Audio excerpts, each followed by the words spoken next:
Welcome to the latest episode of Learning with Success. Today we're going to be talking about learning loss, what it is, and whether or not it's real. Does it affect you? And if so, what can you do about it? Joining us today is Kyla Robertson Scott, a longtime educator and administrator in the field of education. She also happens to be the online administrator for the company that sponsors this podcast, Success Tutoring Online. We're going to get her take on the subject of learning loss and what she sees as a solution.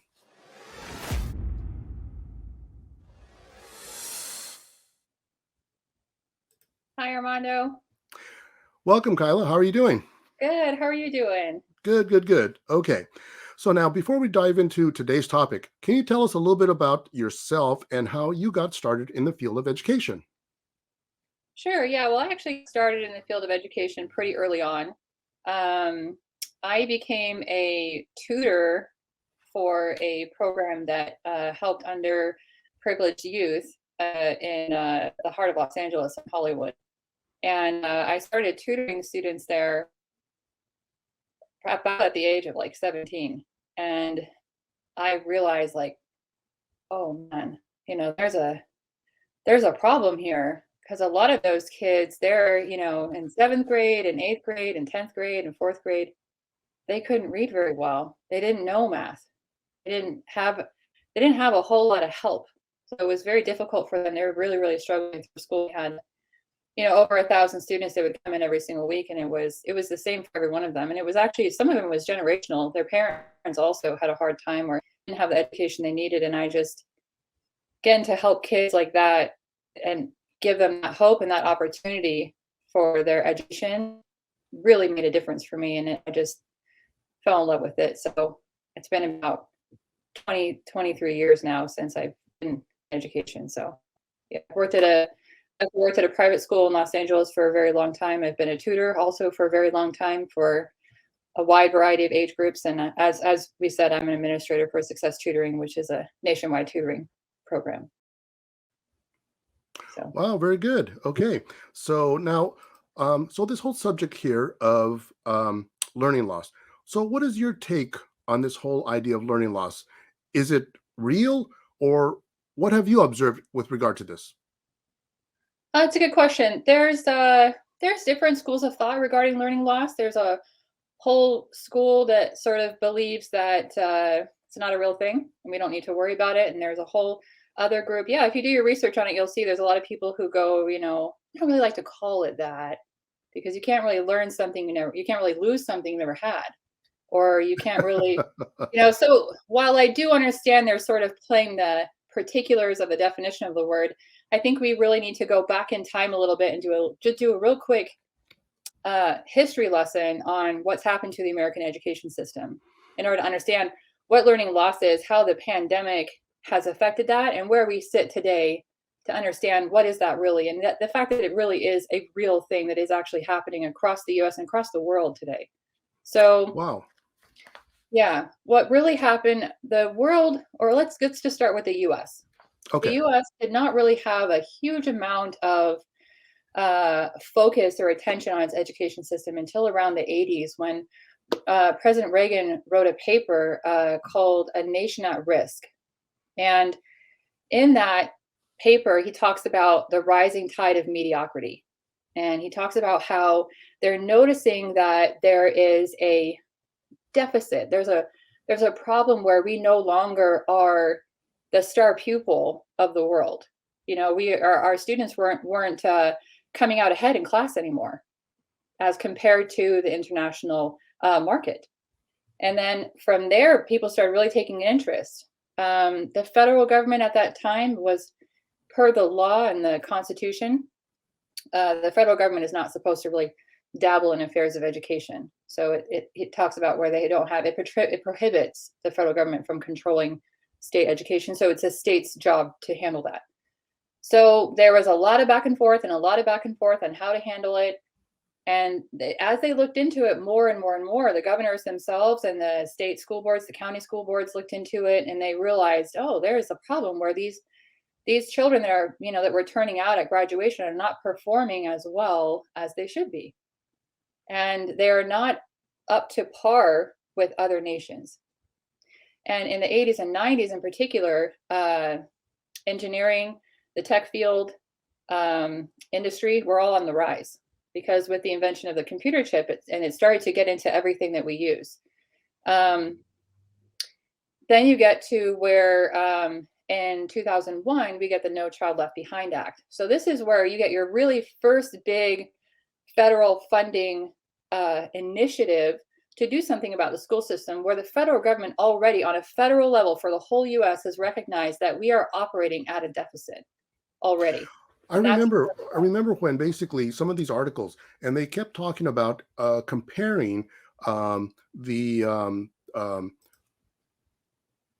us with other countries, and the fact that our, especially, I believe, especially math kept going down, down, down, down, down. Math and science, I believe it was, but it was Right. also, it was math and science, and also even regular language arts that were actually not doing well. But mainly, the biggest areas were math and science, And and it that's just continued to go down. right. You're exactly right. And that's where the STEM field came from. There was no such thing as STEM before that time, where they had a concentration on higher amounts of science, technology, engineering, mathematics. That wasn't really a thing before the 80s and 90s. And then in 2001, we see that they're doing the No Child Left Behind, because they were realizing that in the world stage, the US is the child that's being left behind. We were the nation that was falling through the cracks. We were a first world nation that was supposed to be competitively being able to keep up with the changes in the world. And academically, we were not. And you're exactly right. Mathematics, engineering, physics, sciences, these were the first areas where they were seeing that really heavy deficit in what we were turning out as our product academically. And of course, with that comes the ability, high vocabulary with all of that, right? And with that comes high ability in language. And if you don't have that high ability in language, you cannot compete in the fields of engineering and industry. And the tech world was just sort of rocketing up without the US. And it was a problem. So in 2001, they authorized, with the No Child Left Behind Act, they authorized $32 billion to be put into Americans' education system. That's the first time we see that they go, oh man, we really need to do something about this, because we are absolutely operating at a deficit. And then what do they do with that $32 billion? Well, that's a long story. A lot of what they did was try to do school reforms. It was money from the federal government, but again, the federal government is prohibited from being directly involved with American education system. It is per the Constitution. Actually, it's U.S. Code Supplement of 4, Title 20, where they are prohibited from being directly involved in education. So it becomes the governor's job to mandate what needs to be done within the states. And after that, it was difficult for them to come up with what should be done about it. There were many, many ideas and lots of kind of squabbling back and forth. And there wasn't a whole lot of schools that agreed, or a lot of states that agreed with the other states of what should or shouldn't be done about it. And so they And ended up is this where the whole Common Core came into play? That's exactly right. Because there was so much back and forth on it, there was a National Assembly, and I'm trying to remember exactly who was there, but I remember at one point, I know President Clinton at one point, he was like, why is it that somebody in Massachusetts does not know the same thing at the same level? Why can't a fourth grader in one state know the same thing as a fourth grader in another state? How is that not a necessity? And that Because really, there were no standards. There were no actual national standards there, that's basically. correct. That's correct. It was left to the states, because the federal government was prohibited from being working directly in that field. They couldn't necessarily impress a standard upon any one of the states. So it was in 2009, so we're talking 8 years of back and forth and trying to do something about it. It wasn't that they did nothing about it. It was that they couldn't agree on what to do. That was really more what it was. It was 23 billion of that 32 billion ended up being used in efforts to reform the school system. Which means what? Efforts. So okay, there was an effort. Yes. Yeah, we do see the creation of a STEM program. Okay, that's true. That is true. Yeah. We do see that the governors were talking directly to the school districts, putting attention on the school districts, asking them to have more accountability, which is a good thing. We do want those teachers in the school districts to have accountability, to be responsible for the product they're churning out. That's not a bad thing. You should have, you It's know, true, but then didn't that also? I think a lot of teachers were actually very upset about this, or a lot of teachers then, because they were being graded on the performance of the kids, that then changed into teaching to the test. yes, it changed the focus and definition of quality is what it did. It What do you changed mean? it changed the definition of quality. A quality product is, in general, when you look at any other product in the world, a car, I don't know, a phone, or even a plate of food. What do you consider to be high quality? It lasts long, the ingredients are there, all the steps that should have been done were done well and thoroughly, and it performs well. If let's say it's a car or a cell phone, and sure, it might look pretty, and then you drive it or you use your cell phone and it doesn't perform well. It can't do what it was supposed to do. You call that low quality, right? You go, oh, this cell phone's crap, or I'm never going to buy this car again. Right. It's not a great car, right? So the definition of quality was changed to a student who could do well in their chosen field, and children that were graduating and becoming the next generation of our industry and our labor, being able to perform well into being able to test well. So the definition of high quality product changed. You see that difference? But see, I do see that, Hmm. but that's a fundamental change that doesn't really get students ready for life. Well, that's exactly the problem, and that's why when they can no longer call it a high quality product what they're calling a high quality product, because a student who tests well is not necessarily a student who can perform well after school. I Those two think items are not the same, right? I think we've all seen this through school, where you have some students that get great grades, they do really well, fantastic grades and A's and B's all the way across the boards, and then can't do anything with it. Exactly, and that's a huge part of what we here at Success Tutoring combat daily. That's a huge part of what we run into and what we try to remedy literally every day, all day, is that we have these students that they realize they can parrot back information and then they go, I have no idea what I'm doing and I'm terrified to finish school. Right. I don't know if I can do this. Yeah. Or they just confess and go, I can't do this. I don't know Right. how to do this. Right. And we go, okay, fair enough. I see that, because we see that it's a nationwide problem. So going back to the moving through the timeline of it all, right? So we get to in 2001, you had that No Child Left Behind Act, right? And so that was $32 billion trying to do something about it, 23 billion of which were actually used. And that is the first place where you see a push for some sort of improvement. And the only way that they could staticize it was in numbers. And Right. again, it's the same thing. There was heavy criticism after several years of doing that it just pushed for scores. It just pushed and pushed and pushed for scores and pushed for testing. But again, it wasn't at a standardized level yet. And so that's where we see in 2009, it was actually the Council of Chief State Officers, and it was also the National Governor Association that got together and created Common Core. Because again, the federal government does not have the right to do that. So it was the governors and the heads of the highest ranking schools in the US that got together to do that. And what they decided to do to create Common Core is they were going to look at our competing countries, such as at that time, when we talk about Japan and England, Germany and China, who had higher scores coming out and who had higher potential for long-term industry than we did. And what were they teaching in their schools? And they were also going to look at all of our blue ribbon schools, which is schools that either perform at or above the standard consistently, and see what are they teaching. And then they were going to apply that in a sort of averaged out way to a program that could be implemented, or a curriculum rather, that could be implemented across the US so that all education comes out to the same standard. Theoretically, I get where they were going at. Yeah. Theoretically, It's like one of those good ideas. The intention was good.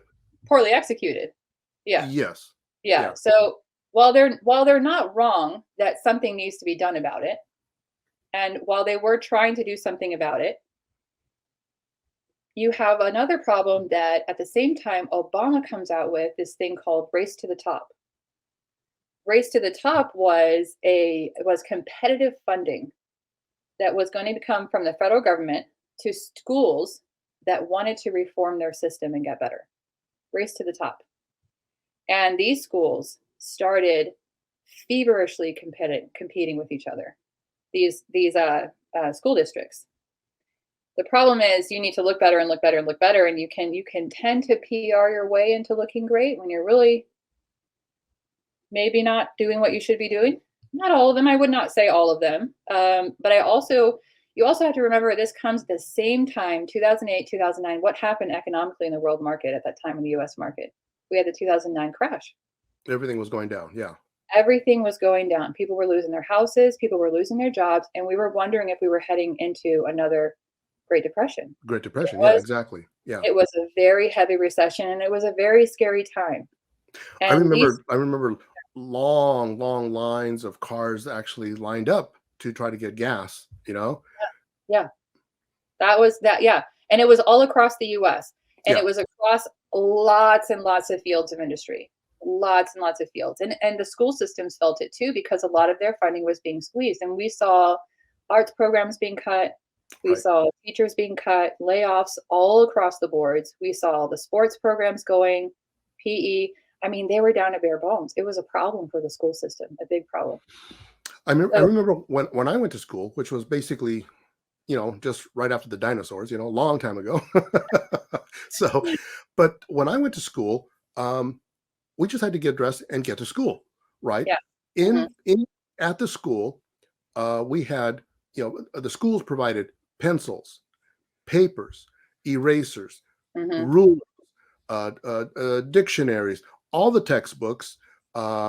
There were, all the classroom material for sure, but basically almost anything that a student would need was provided by the school. To Right. say you just had to actually just show up, really, and everything was there.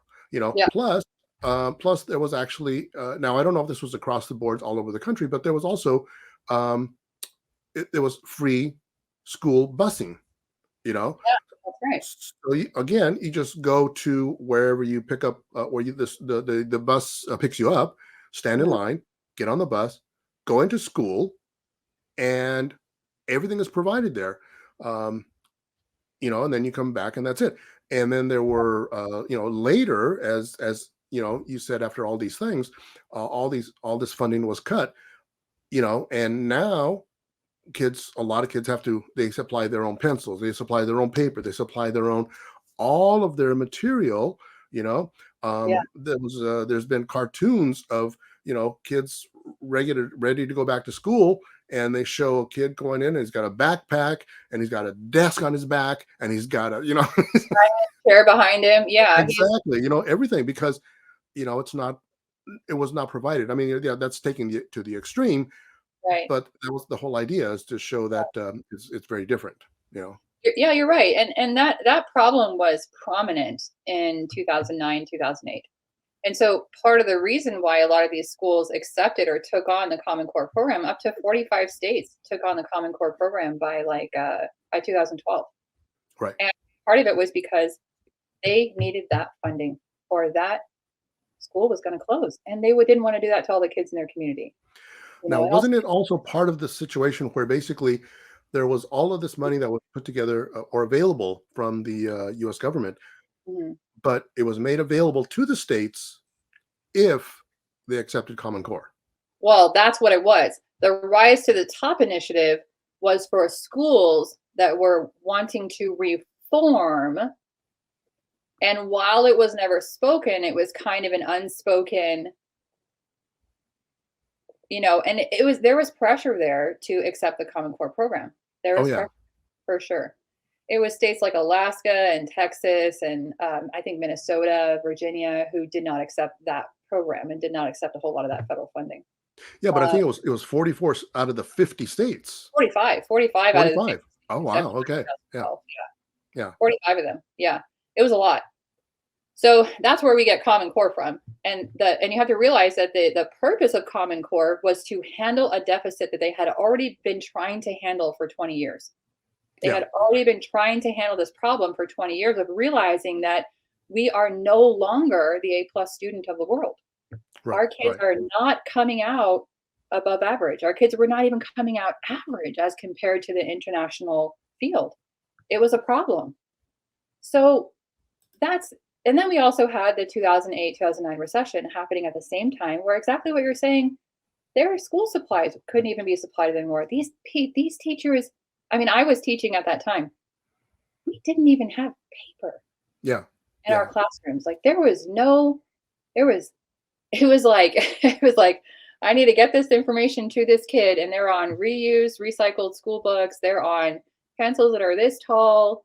You know, they're asking each other for erasers. We had one calculator in the classroom. I mean, these kids were here to learn, but we didn't have a whole lot of material to make that happen because things were, the inflation was out of control. Things were very expensive. All the programs were being cut. It was a problem. Our school really had to push to get those supplies. So now how does this all actually relate to the whole concept here of learning loss?